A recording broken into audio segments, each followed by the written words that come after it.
Meet the kooks. That's right. The kooks who won in New York last night as the socialists are on the march towards 2028. Let's meet them, shall we? Let's go.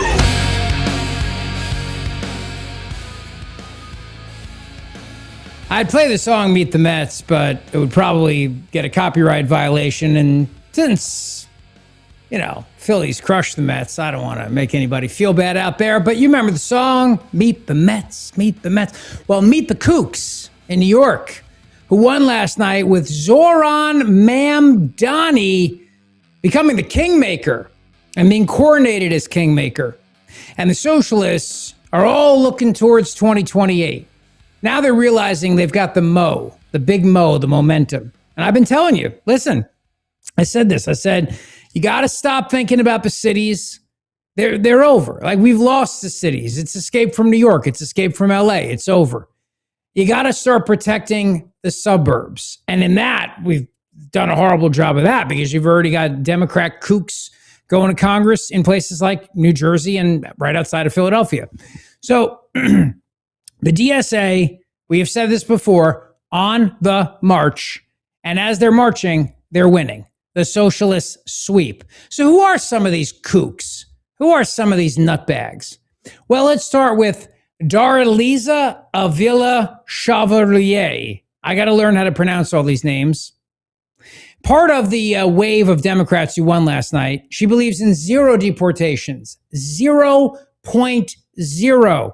Even if the guy is a really, really bad dude, 0.0.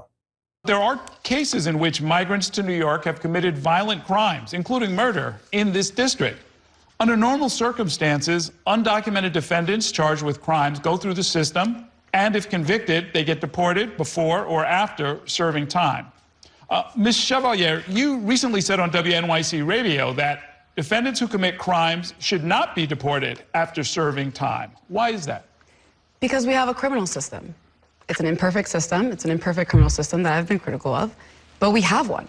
And if we truly believe in a system where we don't have double jeopardy on the basis of where someone was born, then we cannot also have a system of punishment that is unique to people who were born elsewhere. We need to make sure that if we really value equality in this country, that we are treating people equally, regardless of where they were born. It cannot both be that a person who has citizenship is tried and convicted in one way, and a person who does not have citizenship is tried, convicted, and then forced to also endure another type of punishment on the basis of where they were born. What?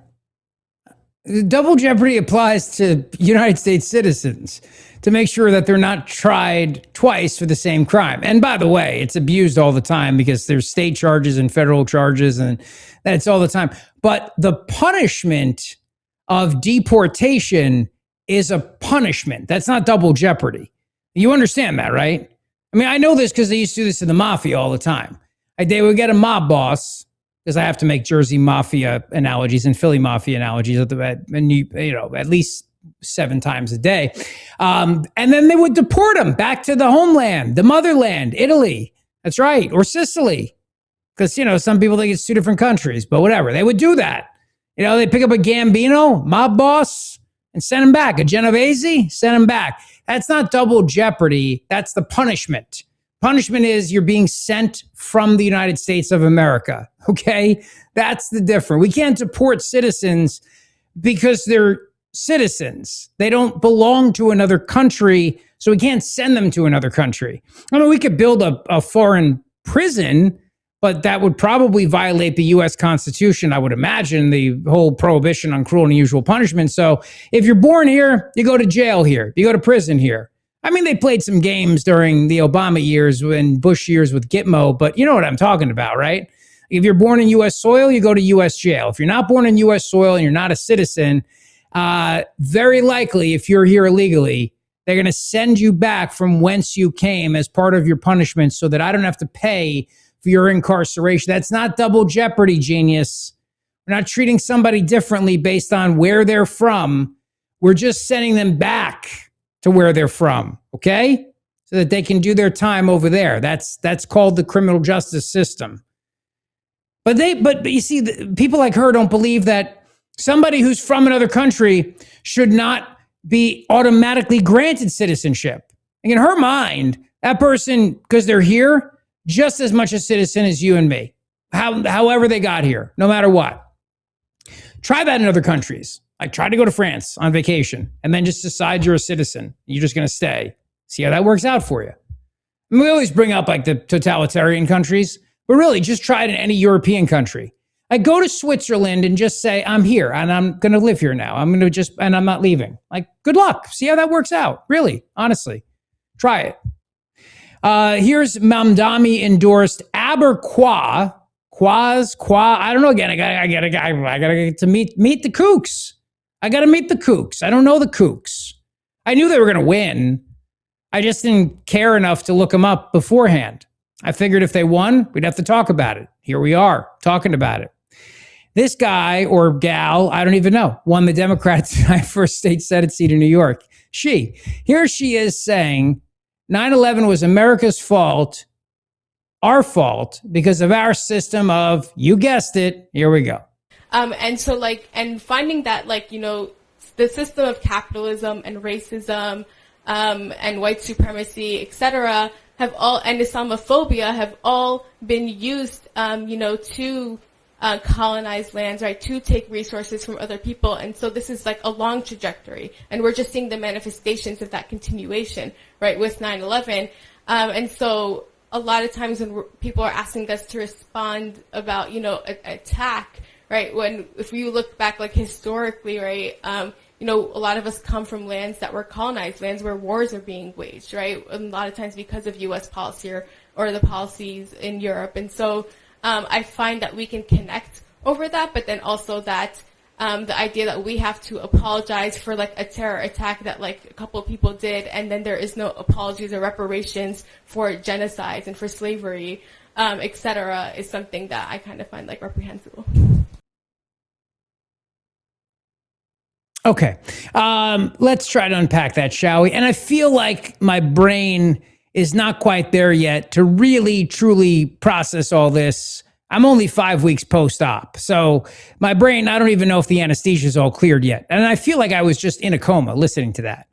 Or I feel like it was the moment when they start to give you the anesthesia and you're going under and you can't, and you could try to fight it. They're like, count from 10. And you go 10. Ugh, and you know what I mean? You could try, but you're not winning this battle. Kind of feel like that.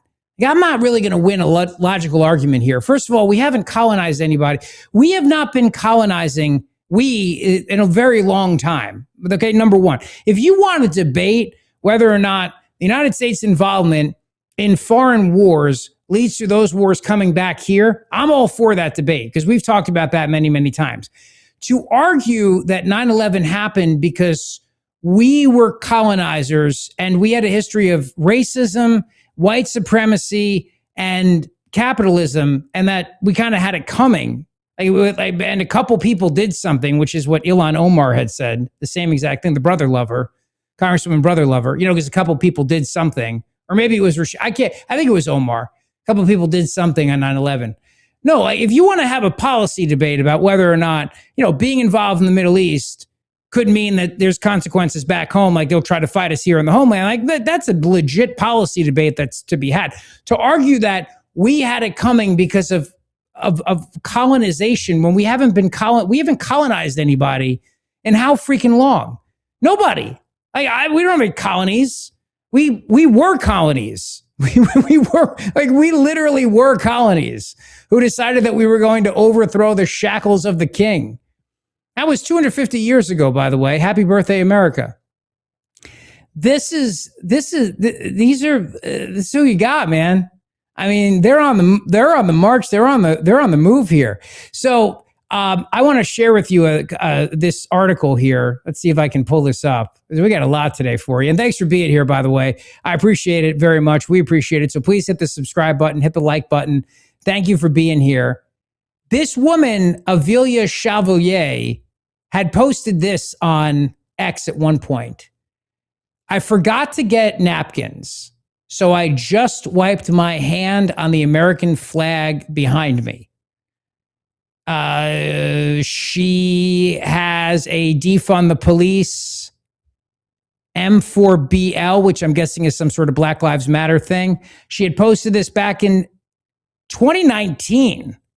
And she was wearing a defund the police mask in 2019. I don't know what in December. So I don't know what inside information she had in December about maybe a virus that was coming to America, or may have already been in America back then. I think this is a collection of her greatest hits of Twitter. I think that's what you're seeing. No, but look at the date, though. 3:01 p.m., 23 December 2019. Yeah, I think that's a separate, that's her wiping my hands on the American flag, a separate piece. And then I think the mask, and then her speaking at a mosque. I think this is Western Lensman, but I think this is the greatest hits of her on Twitter. So you don't think she had inside information that COVID was coming? I think if she did, she wouldn't have that that cheap mask. She seems like, that was like the original. Remember those? Like, the t-shirt? OG. Yeah.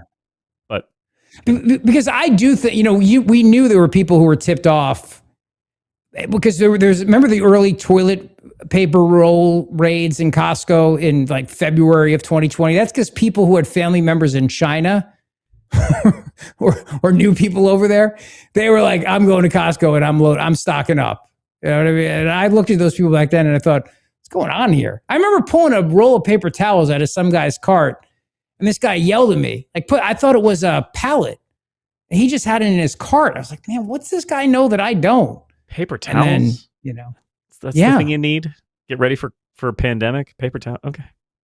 I mean, among other things. I'm not saying it's the only thing you need. No, right. Duct tape is the only thing you need. Right. There's so many other things that I can use in lieu of paper towels. Toilet paper, there's nothing else I can use. Get all the toilet paper. I understand that. Paper towels, you'll be fine. Yeah. You can go the weekend. You're right. You're right.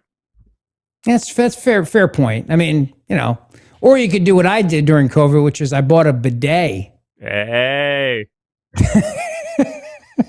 I went to Japan. I'm on the bidet train. Don't get me wrong.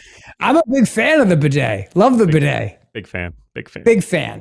But I really did. It was more of a, Emmons had remodeled our bathroom, and I got a bidet seat put in because I was like, why not? I mean, I got it at Costco. It was like $200, heated, and then the whole thing, you know what I mean? And I loved it. So I was not, the toilet paper rush of 2020 did not affect this guy and his bidet. I joined Costco just for it. And actually, I got a quote. Like, I had somebody come out to the house to put in a bidet, but they have to do the power and the amperage and what. And it was just, no. Unless you're doing a remodel. If you're doing a remodel, put it in.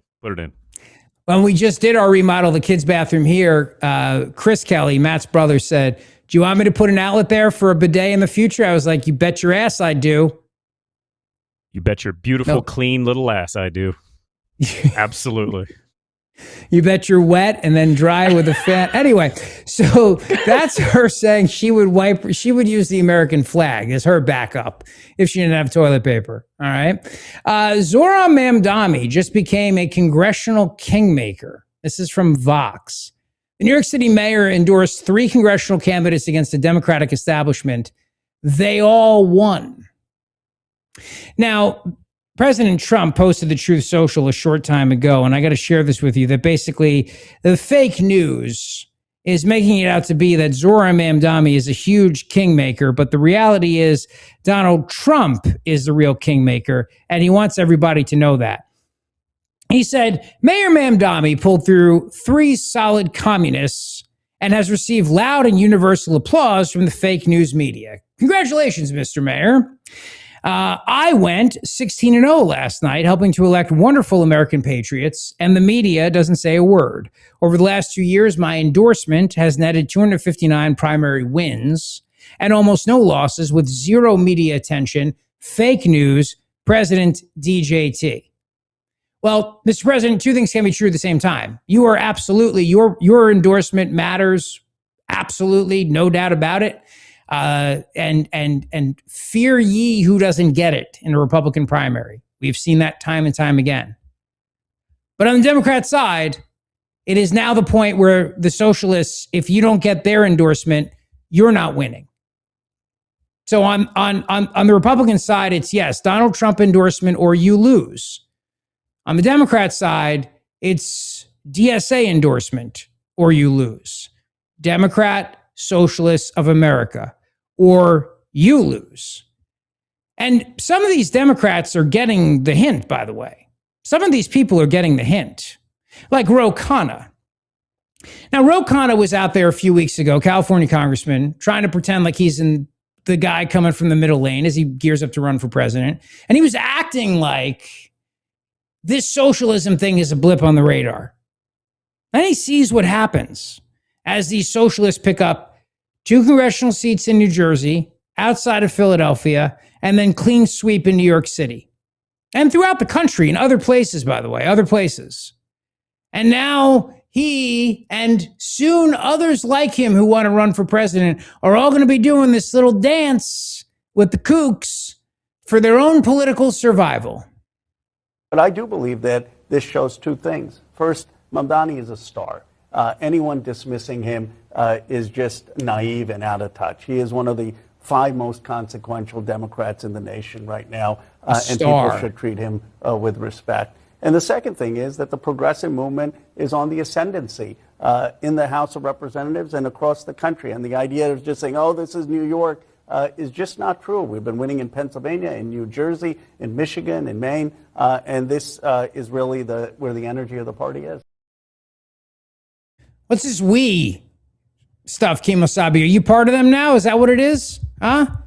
I can't figure you out, guy. Are you well, what's your deal, man? Are you, so now you're part of this? You're like, we? Yeah, no, we. Hey, I've been with you guys the whole time. Right? Hey! Please don't check the tape. Yeah, right. What do you mean? I do. It's like the end of Superman 2. You know what I mean? When Superman tricks General Zod and the others to get the reverse superpower thing. And then Lex Luthor, and he's like, Luthor, you're poisonous snake. And he's like, what, me? No, I was with you the whole time. What are you talking about? Yeah. It's like a protest, and he's just like, all of a sudden, he's just standing on the other side. And he was like, whole time. I've been here this entire time. And yes, I know Superman 2 is a 50-year-old movie, but I don't care. Is that the one where he magically throws the S and it captures a guy and then no one ever does it again? I believe that is part of Superman 2. Yeah. Seems like a thing that, yeah. Okay. Convenient. Yeah. That's fine. Yeah. Yeah. I mean, you use it once and, you know, guess you don't need it again. What are you going to do? The best is the Leaning Tower of Pisa. No, that was Superman 3, I think, when he gets drunk and he goes and remember he fights himself when he's drunk in Superman 3? I'm so sorry. We're going much deeper in the Superman canon than I was ready for. I could talk about 1 all day. I could talk limited about 2. Fair enough. Fair enough. Yeah. Superman 3 in 3D is not a very good movie. No, and he gets drunk and he goes and he fixes the Leaning Tower of Pisa. And then when he sobers up and becomes the good Superman again, he goes back and unfixes the Leaning Tower of Pisa. And the guy starts yelling at him because he made all the Pisa statues straight after drunk Superman straightened it. So now he has to redo them all and make them leaning again. So he's like, all these people are worried about AI like taking screenwriting jobs. It seems like we could probably do better. It doesn't seem like things were going that great in the past. Anyway, in addition to Khanna, Hakeem Jeffries is also playing this little game right now too. You know, we'll see what happens, but he's nervous because he's been trying to walk this fine line. Hakeem, I got news for you. You're not really the leader of the Democrat Party in the House anymore. AOC is. Notice AOC's been a little bit quiet. She's been a little bit under the radar. She's just been racking up the wins. Her people have been winning. And now she's in charge. Hakeem Jeffries is a man without a home again because he's been trying to keep everybody together. So are you worried about this, Hakeem? I want to ask about the New York races, since you mentioned that. Are you worried at all about the influence of the Democratic Socialists in primaries there and across the country? Well, there are 4 races in New York City, and I'm standing behind every single one of those races that involve an incumbent. of course, and that's Adriano Espaillat, Dan Goldman, Yvette Clark, and Grace Meng. And then we're watching closely two open seat races that House Democratic leadership hasn't gotten involved in by custom. And that, of course, is in the 7th Congressional District, where Congresswoman Nydia Velázquez and a coalition of very progressive Democrats, including Tish James, the Attorney General, and the public advocate, Jumaane Williams, along with the Working Families Party and many of the unions that we work closely with, are on one side of that race, with DSA on the other. We'll see what happens. Okay. First of all, I don't understand why there's so many people walking behind him. It's very distracting. He's the House Minority Leader. Can they not redirect people? If you're watching on YouTube right now, youtube.com/@RichZeoli show, I couldn't hear a word he was saying. So all I could think the entire time was the House Minority Leader is having a press conference, and there's like interns walking behind him doing I don't know what, a tour or something like that. Like people doing a tour. It's like, go around the freaking guy. Like, I have the courtesy to stop when somebody's taking a picture and walk around them. Isn't having it a press conference? Is it a circle? Can't they just go the exact same distance the other way? It's like literally, it's a rotunda. Just walk around. You're gonna end up in this exact same place. And imagine if they're redirecting people to go behind the House Minority Leader. Like, stop, please. Could you walk around the House Minority Leader? His answer is going to be so dumb and babbling. We want to try to distract as many members of the media as we can. So we're hoping they all have the attention span of Zeoli. Can you just walk behind him, please? Do you think it was staff worked on me? Trying to get him out of a pinch. They ask about the Socialists, and they're like, "Hey, just tour group, go." Get him out of here. You extras, go now. Walk. Catering in 5. I thought the first one was Howard Eskin. Look at this. The first guy that walks by, I was like, this is a classic Howard Eskin move. Right there. Definitely Howard Eskin. Like, I don't have to wait for you. Yep. Absolutely. Yeah. I'll walk in front of anyone doing a press conference or any camera. I'm not waiting. But the reality is, what he was saying here is admitting that the DSA is, if they win, he's going to be out of a job, and he is. I mean, Hakeem is as much a kook as the rest of them, but he didn't get all in on the Socialists. He's like, I'll back whoever wins. Well, that's not how it works. These people are out for blood. These people are out for long-term blood, and they are not going to give this up because now they feel like they can win anything they want. And this is the big story of the hour, brought to you by Dr. Mike Veneria, Veneria Dental. Go see him today for your perfect smile, veneriadental.com. Zohran Mamdani said it, and he says, last June was not an anomaly. This is from the victory speeches last night.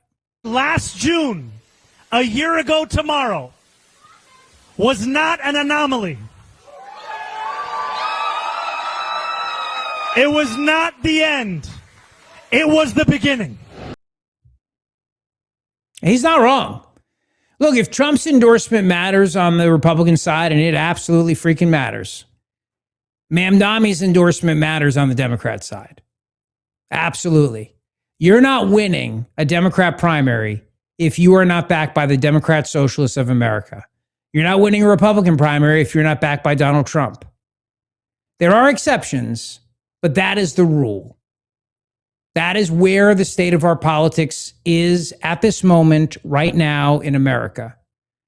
And that is bad news if these Democrats gain power. If they take over the House and the Senate, is very dangerous for the rest of us. Van Jones on CNN last night gushing over Mamdani. Obviously, everyone will remember from leading Trump's impeachment when he was working and then obviously becoming a congressman. What are you making of this tonight? The revolution is being televised. That's what I make of it. The Mamdani phenomenon is not a one-guy thing. The Democratic Socialists are an insurgency in this party. We'll see what happens in New York 13. But I think people who thought this was going to be, a kind of a cute guy off to the side, there's a huge infrastructure here. There's a movement here. There's passion here. and people who don't like it are going to have to wake up and smell the coffee. This is a serious movement inside the Democratic Party. The left is on the march. He's exactly right. I mean, he's right. I hate to say it, but he's right. And that puts you then, if you are a moderate Democrat, you have no home. You know, they say like hate has no home here. You have no home in your own party. And the civil war that's happening, that's going on right now. Well, I mean, John Fetterman was on Hannity last night. Think about this now. He's on Hannity going on about these Democrats who are he called them a bunch of dirtbags who keep winning and racking up all these wins. He's going to try to fight them, but does Fetterman survive a Democrat primary in Pennsylvania in 2028? I don't think so. I do not believe so. I don't, because they are the DSA. They're organized. They have communities. They're raising money, and they're getting young people engaged. And you saw the polling, and we shared the polling with you earlier in the week. For the most part, people believe socialism is the answer. So Fox News will keep bringing Fetterman out, and they'll roll him out to, go after his own Democrat Party. And I'll keep asking the same question. John, how do you keep associating with these people then if they're that terrible, if they're that bad? I mean, from my perspective, if the Republican Party got taken over by a bunch of David Dukes, I'd be out. I'm sorry, I'm out. I may come back one day when you guys purge house, but I'm out. I don't want to be associated with these people. In my mind, who you associate with matters in life in a big, big way. So if this is your party and you remain a member, how do you deal with that? How do you keep associating with these people? Is with us. What's your reaction to this? Because to me, this represents nothing of the old Democratic Party that we once knew. Yeah, no, I mean, the kind of people that are trying to run out of office. I mean, they're just good traditional kinds of Democrats you would have expected in New York City now. And now this has just become, really, it's just been the dancing days of the dirtbag left. With some of these candidates are outrageous. You have candidates, they abolish ICE, abolish the police, abolish the border. And she even said F Kamala Harris and more of these outrageous kinds of things. And then you have like Mamdani. He was grieving a Hamas sniper was killed by Israel just the other day, and he was grieving that. I mean, these are emerging the full pro-Hamas wing. A lot of these candidates that very likely are going to win tonight just declaring a war on just regular Democrats. Including you. So why don't you leave the party, is my question. Tulsi Gabbard did. Tulsi left the Democrat Party. She wrote a whole book on it. Why are you staying then? Why are you associating with these people? That's my question. Is it because you're getting all the attention right now? Is that what it is? I mean, Larry Krasner, the district attorney of Philadelphia, just to show you the civil war that's happening, and this is a civil war. John Fetterman, in my opinion, cannot win. But all right, so now you're going to associate with guys like Krasner as well. Soros-backed district attorney of Philadelphia, who said he was going to hunt down ICE like they hunted down the Nazis. Remember that? Okay, this is what he had to say about Fetterman. What they say, but there are other people, including John Fetterman, who is a moderate Democrat, which you're criticizing. I understand that, but he's saying those words go too far in his book, and he's worried that it could cause someone to hear that and do something violent to an ICE agent. I mean, Senator Fetterman, first of all, is not a real Democrat. He sold out to the Republicans a long time ago, to the extent he even can keep track of what he's doing. Sadly, there's some things going on with him. So he's not a moderate Democrat. I don't agree with that. He's MAGA. He's MAGA. Got it? He's MAGA. Give me a freaking break. Let me tell you about my friends at Emmons Roofing and Siding, because we've talked about earlier how when you do upgrade your home, you got to make some choices like, am I going bidet? Yeah, you are. If nothing else, put the power outlet there. But Emmons does bathroom remodeling, kitchen remodeling, and of course, roof repairs, roof replacement, windows, doors, and siding. Windows, let's talk about those. Made in America. Anderson windows, made in the United States of America. Pella windows, made in America. Whatever you like, your choice. Same with the doors. They add incredible value to your home. I was reading the other day about the power of new windows in terms of the home price. If you're thinking about selling, what a great investment. Plus, it keeps your home more insulated as well. The siding, beautiful CertainTeed siding made right outside of our area. And with Emmons, you get a lifetime warranty on the Owens Corning shingle, the best in the business. Owens Corning, they platinum certified, Emmons, platinum certified. Now, that is not a designation they give out willy-nilly. In fact, they do spot checks on all their contractors to make sure that they are consistent and earning that designation of platinum. And I always go platinum, baby. Always go platinum. It's one of my big rules in life. So emmonsroofing.com is where you want to go. emmonsroofing.com. Make sure you tell them I sent you. You can trust them. They serve the entire region. They will do great work on your home, and you will be happy, and your home will look incredible. emmonsroofing.com. I want to give a shout out to Vince and Mary. So today I had my 5-week follow-up with Dr. Minicata at Cooper University Healthcare. He, of course, was my heart surgeon. And while I was there waiting to see Dr. Minicata, a guy comes over to me and he goes, hey, I listen to the show all the time. My name's Vince. And Vince is a retired sergeant in Haddon Heights. So Vince, thank you for that, buddy. Ran into him today. I don't want to disclose his health on the air, but I just saw him there. So, you know, maybe he was a patient, maybe he wasn't. I don't know. I'm not going to say. All I'm going to say is I met Vince and his wife, Mary. So, and it was great to meet them today. And then I went and saw Dr. Minicata, and he told me that I'm doing great. He looked at my scar, which I'll show you right now. No, I'm just kidding. Healing up nicely. I'm cleared to drive, which is nice. However, I still cannot lift anything heavy for another 2 months, which is fine by me because I didn't lift anything heavy before this. Why start now is the question. Status so quo. Like, so basically you can drive to the grocery store. You just can't carry any of the groceries, right? I'm like, yeah, pretty much. Yeah, one thing. I get you a gallon of milk.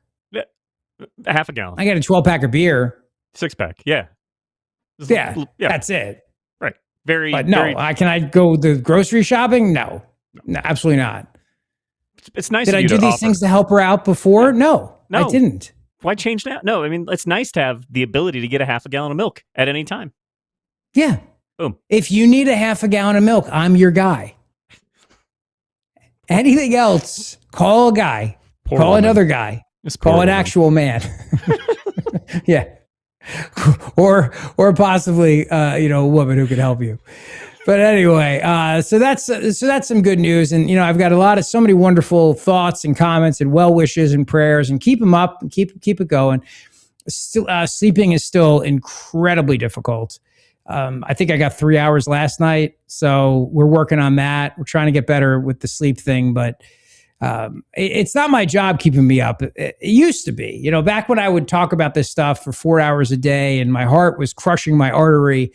I just absolutely hated my job because I hated talking about this stuff. Now I can joke around again and mock these lunatics. It's not the stress. I am worried about the country. I'm worried about the future if these people gain control. My hope is that people will see how nuts they are and the pendulum will swing back, but it's going to take a long time.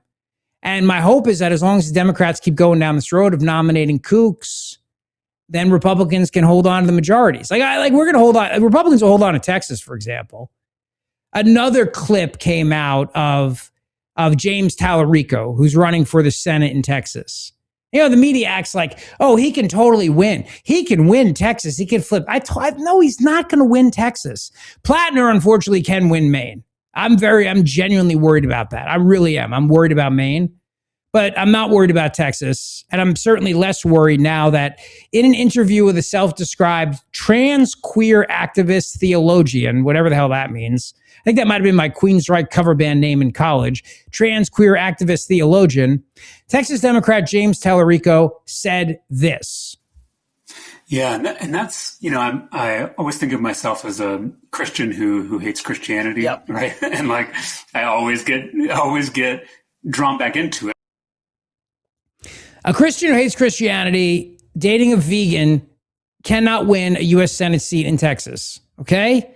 Mark my words, Texas remains red. However, I'm not sure that Maine remains red. I'm worried about the blue going there.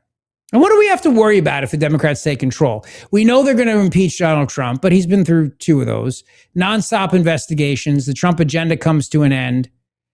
But if the Democrats are able to seize control, the ultimate goal, 3 things I've told you about over the years. Number 1, you pack the Supreme Court. You turn it into a mini legislature. Number 2, you abolish the filibuster. And number 3, you make Puerto Rico a state and or DC. And then you add more blue senators. There's no filibuster. You run absolute control of everything. And then you just run the Senate. And then you work on trying to figure out how to win back the House and then ultimately the White House. We'll talk about that, but that's their goal if they gain power. Kamala Harris called for court packing as part of her word salad. You heard that the other day. So pull your favorite dressing, garlic Caesar, ranch, oil and vinegar, whatever it is, and take a listen to this nonsense.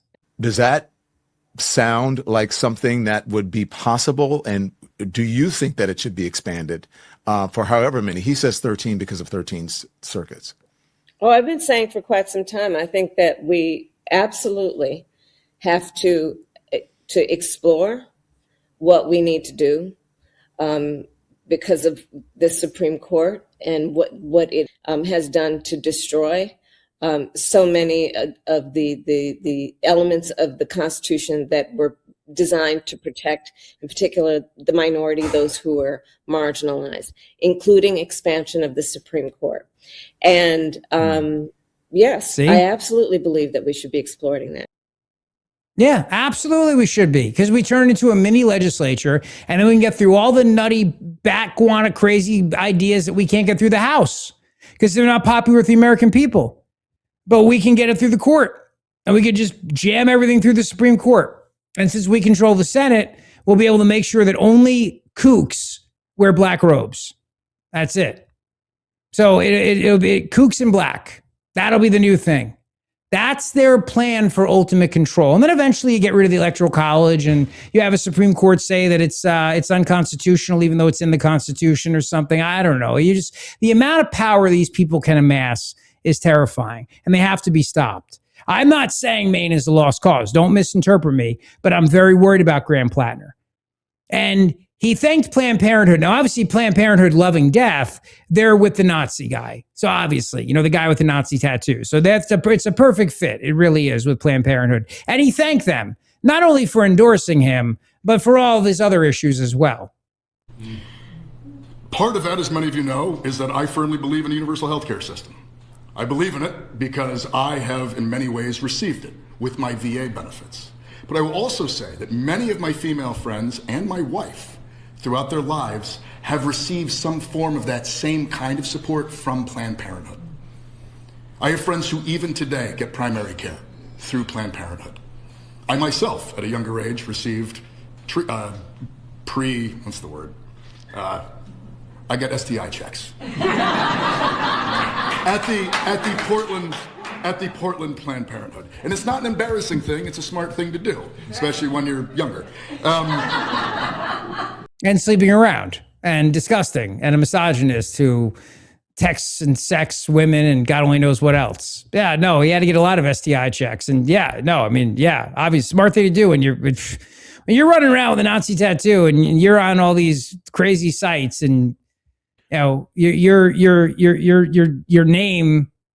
What was his name on his site again? It was like Big Daddy or something, or like Double Topper, or what was Graham Plattner's name? I don't remember. What I love is he's like, when I was younger, I'm like, 6 months ago, bro?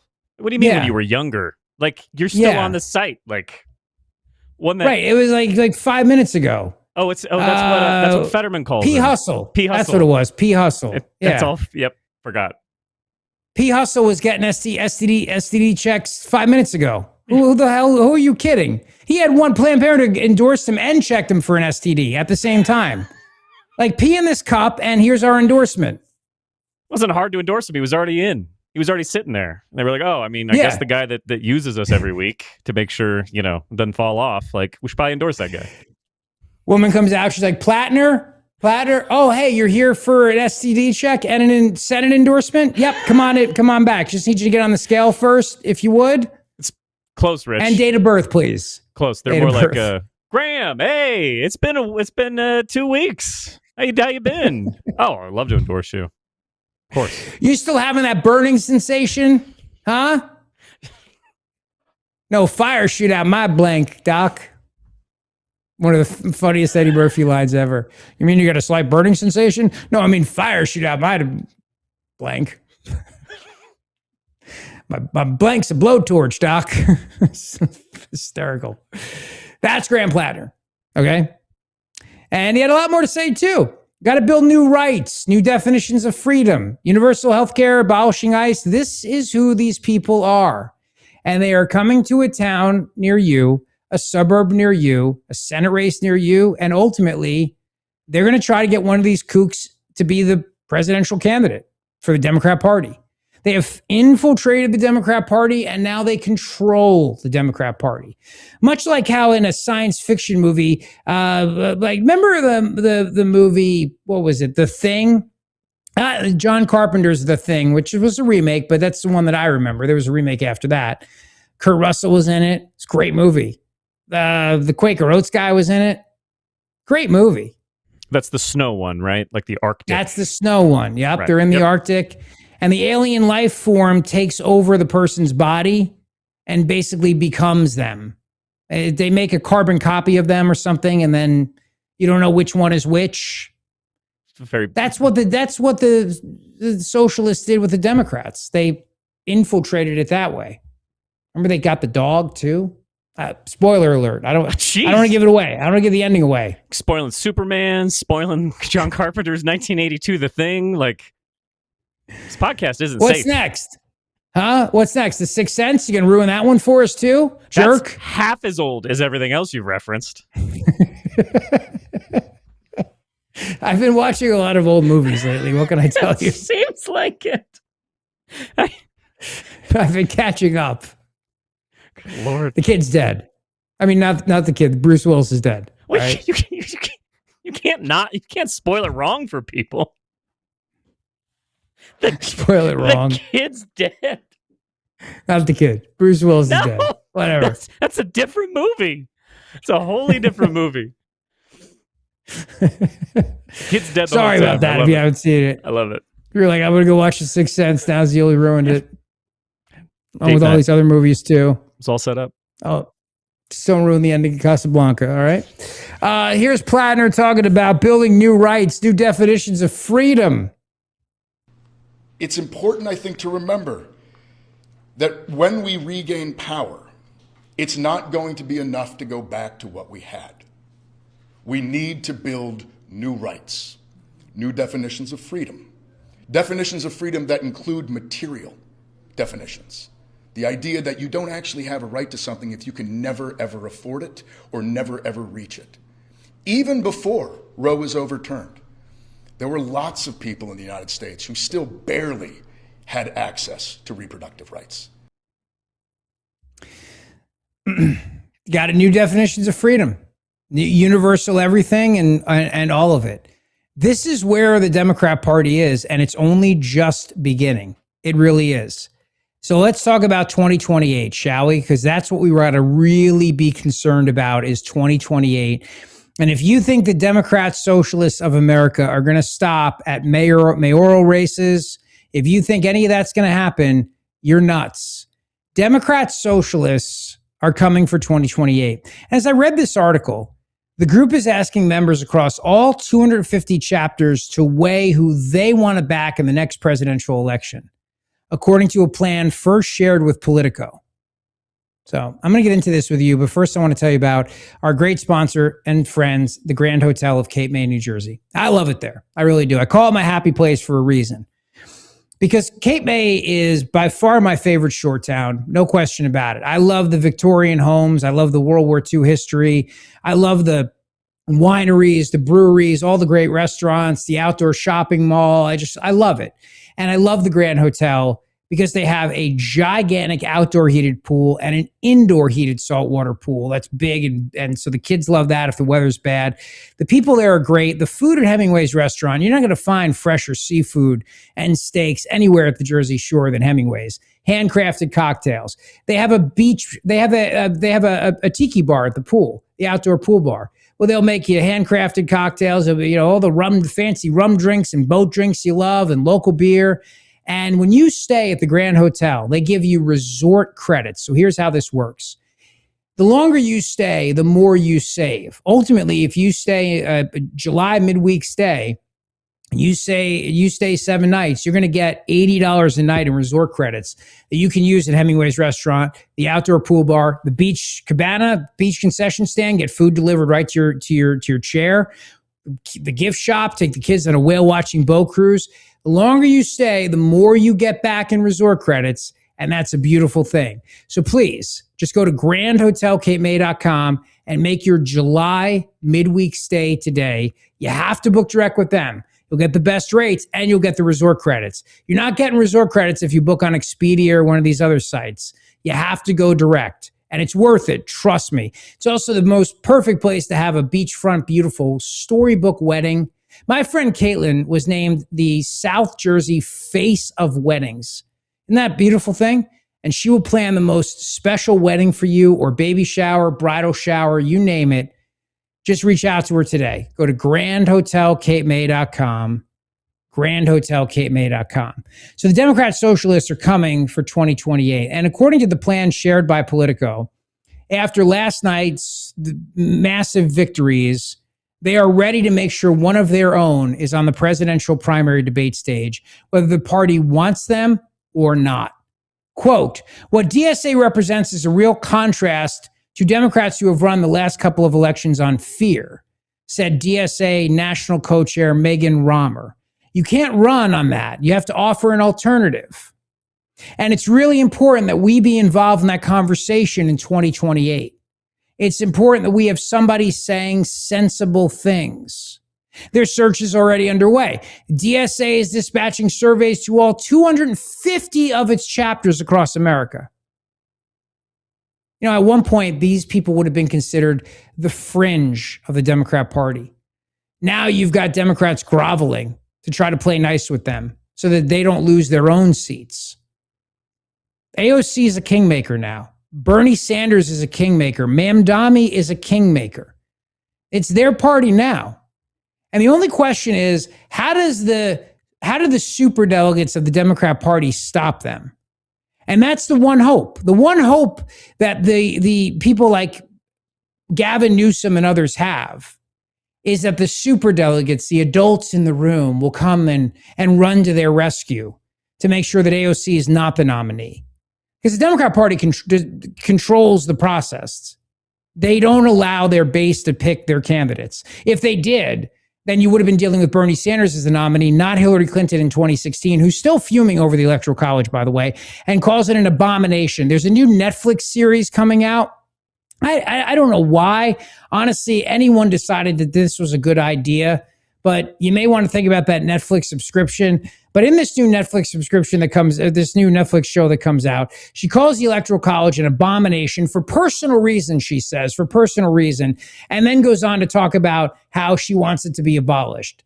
This series on Netflix also features other people, including Kamala Harris, Mike Pence, Al Gore, and Ted Cruz.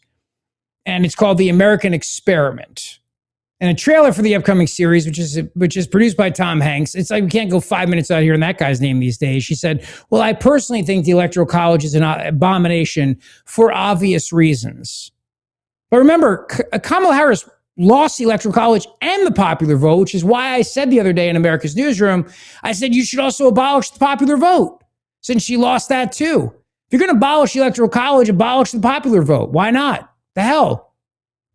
The one chance, and this is what Josh Shapiro's hoping and what Gavin Newsom's hoping, and mind you, in my opinion, these guys are not moderates, but in their when you compare them to Mamdani, when you compare them to these other socialists, they suddenly look very moderate in many areas, in many respects.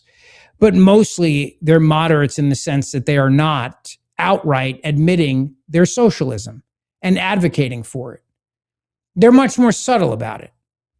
Their hope is that the superdelegates that control the process and chose the nominee in 2016, 2020, and 2024 will swoop in and choose the nominee again in 2028. That's the game they're playing. That's the game they're playing. That's the long-term game.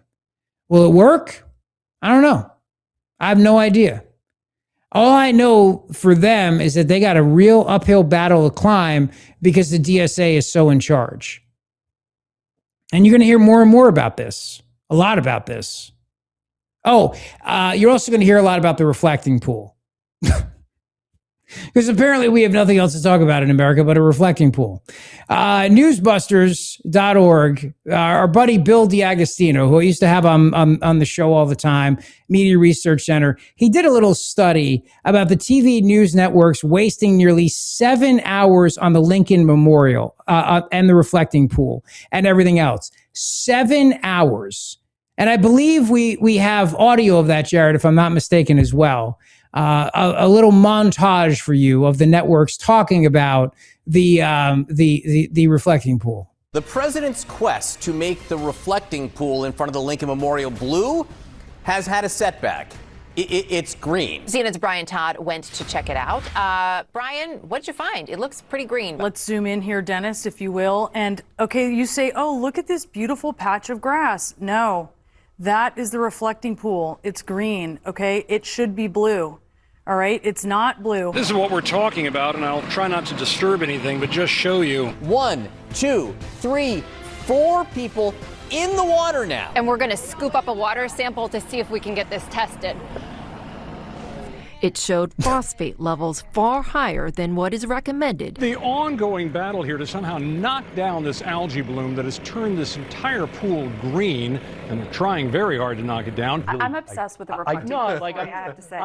Clearly, this has been like 15 news cycles on the reflecting pool. We're all now experts. This is blue. Kind of looks like a hot dog. That is green, okay? That is very, very, very green. And that is not what you want it to be. Very, very green. 7 hours of airtime on liberal cable, CNN and MS Now, and broadcast networks ABC, CBS, and NBC. According to the analysis by Bill D'Agostino at the Media Research Center, they looked at all reflecting pool coverage on major left-wing cable and broadcast networks between June 14th and June 22nd, 2026. In just that 9-day period, the story received 411 minutes and 38 seconds of coverage, or an average of over 45 minutes a day. For whatever reason, CNN was uniquely obsessed with the condition of the reflecting pool, racking up a whopping 215 minutes and 37 seconds of coverage in under 10 days.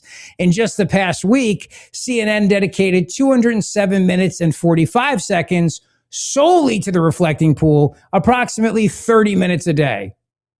Hey, Bill, not for nothing though, dude. They got 24 hours of news to fill, and I'm just saying, the reflecting pool, it's just, look at that green, and Trump's America, even water's green. Algae grows in Trump's America. Algae's the only thing free in this fascist country. Everyone else is under government control, but the algae is free to roam. Except Trump's trying to kill it. But CNN's reporting, wildly spanning embarrassingly earnest to dripping with sarcasm. You had Sunleen Sarfati, who was conducting on-site investigations into the water's phosphate levels without a hint of detectable irony. That was the woman who pulled up the water into the plastic bottle. On the other end of things was a thoroughly amused John Berman, the co-anchor for CNN News Central, who provided viewers with routine, tongue-in-cheek updates. MS Now still spent around 160 minutes and 51 seconds on the reflecting pool. As with CNN, most of the progressive cable network's algae obsession came during the past week, about 22 minutes a day, and 35 minutes and 10 seconds on average when you look at ABC, CBS, and NBC. Well, actually, NBC only aired 2.5 hours worth of straight news each day as compared to 24 hours on CNN and MS Now. So By contrast, then, when you look at the amount of time CBS, NBC, and ABC have to broadcast, they used up a uniquely large amount of their time on the reflecting pool and algae. CBS was by far the most interested, with a total of 15 minutes and 10 seconds spent discussing the reflecting pool. ABC's algae coverage reached 10 minutes and 32 seconds, while NBC brought up the rear with a still sizable 9 minutes and 28 seconds of airtime. Trump's America, not even water's blue. So that's what's happening over there, and now you know what really is going on in America. Okay? Now you understand. They're so rooting for this to be green for the 4th of July, for the spectacular on the National Mall. They really are. They're rooting for the algae. They're team algae all the way. It's so stupid. It really is. You know what else is stupid, by the way? I'll tell you this. I'm looking at some of the news of the day today, and this woman emptied a Knicks trash can on the street, stole it, and was fired from her job. She worked at J.P. Morgan Chase, and she was a DEI executive. And she was caught emptying a public trash can. You could see in the images here. She doesn't look like a DEI exec. That's so weird. Executive at J.P. Morgan Chase. Wearing a Knicks. No, like she looks like a weeble, first of all. Like you could topple her over. She's wearing blue, right, for the Knicks and an orange hat. Yep.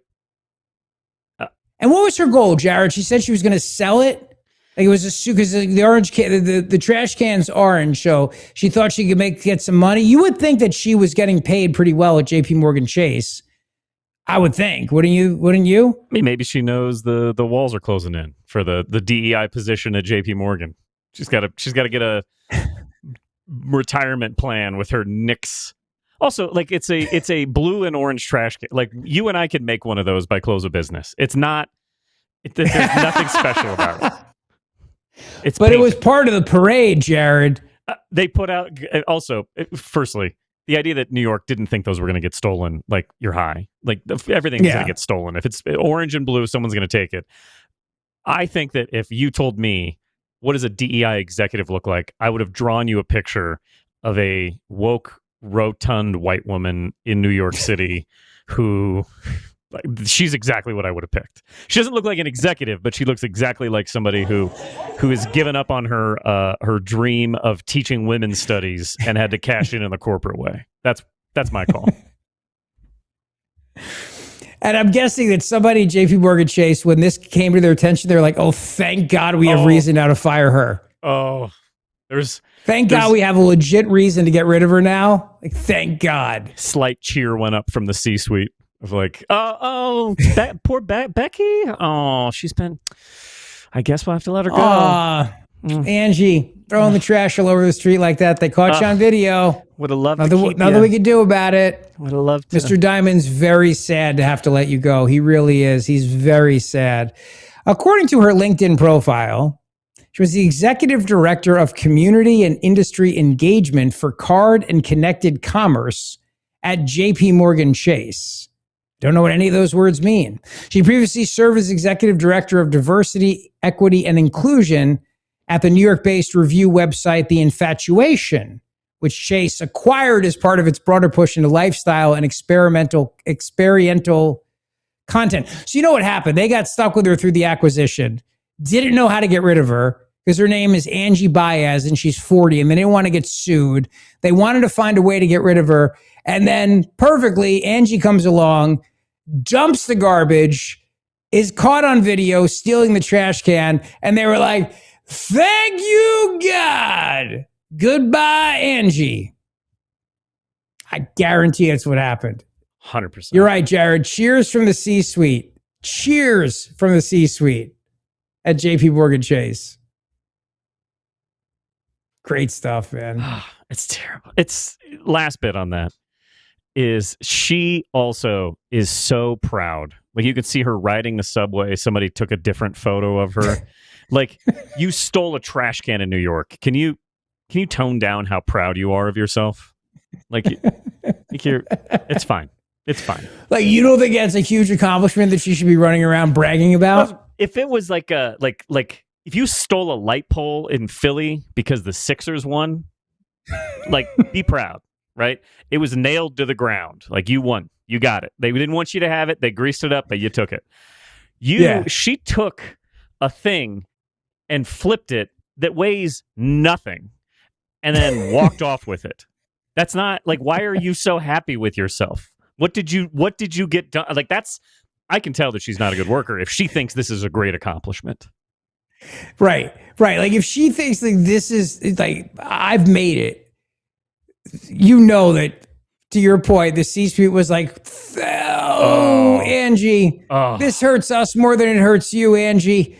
Oh, Angie, what have you done? We had such a bright future ahead as the director of community engagement and whatever the hell else you did at the thing that we acquired that we were stuck with you because we were afraid of getting sued for wrongful termination. We're definitely going to write you a nice letter. Please don't ask for it. Yeah. What a shame. We'll give you a package.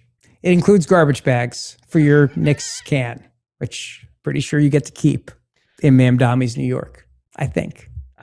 All right, that's the show. Have a great rest of your day today. Thank you for watching. Please tell your friends. Please tell everybody, all right? The best way to grow this thing is with you. So please do it, all right? It's the Rich Zeoli podcast. Subscribe to it, like it, and we'll see you tomorrow. Thank you.